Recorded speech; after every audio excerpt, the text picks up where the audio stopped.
So I thought I'd take a couple minutes and record another session.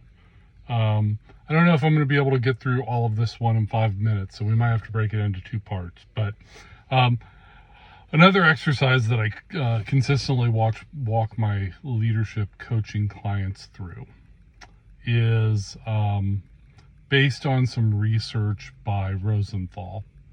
And so let's just get to the exercise. So I want you to put together a list of all of your employees, everybody who reports to you, and just put their initials down and go through and rank them. Let's say we give them A, B, C, D, E, F, or F, A, B, C, D, F. So traditional American, United States of America grading system used in education. A are your best employees, F are clearly your worst employees. And so this is for you. Don't pass this out to anybody and destroy it after the fact. So now I want you to imagine that I replaced your entire team with all A players. Everybody on there who's not an A, I'm going to give you an A employee. How would your behavior differ as a leader? So take a minute, pause the video if you need to. Think about, okay, I've got a team of all A players. What am I going to do differently? How am I going to act? How am I going to manage differently? How am I going to interact with the employees? What's my day going to look like? What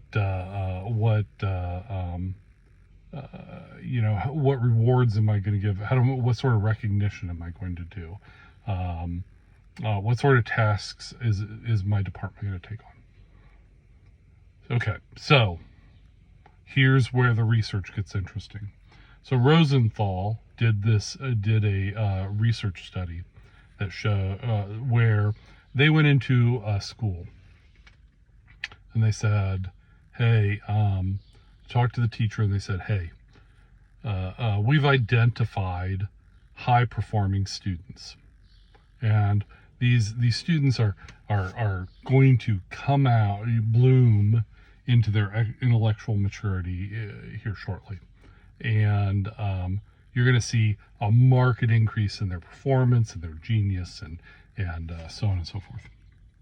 And then the researchers checked back with the teachers later, and sure enough, all the students they had identified ahead of time, the teachers had all sorts of positive things to say about those students.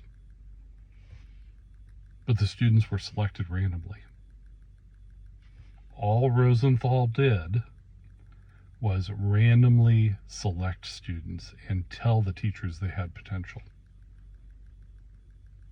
This study's been done over and over and over and over again in students, in work, in athletes, in employees from upper level management to blue collar workers. The manager's expectation, the leader's expectation of their team affects their team's performance. So if you think you've got an F player on your team, that person will be an F player. If as a leader you think you've got C's and D's, they're going to perform like C's and D's, even if you never tell them that. Even if you never tell them that.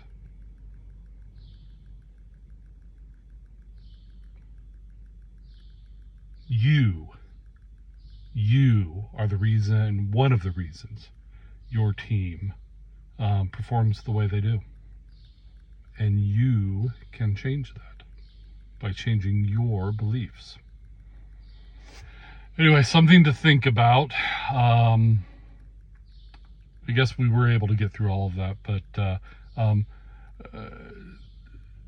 if you treat your team differently, if you start intrinsically believing that your folks, if you can just, they're A players, you're going to start to act differently. You're going to ask yourself different questions. When things go wrong, it's no longer going to be what did they do, but why is my high performing team not able to perform? and that's going to evolve you as a leader. So talk to you next time.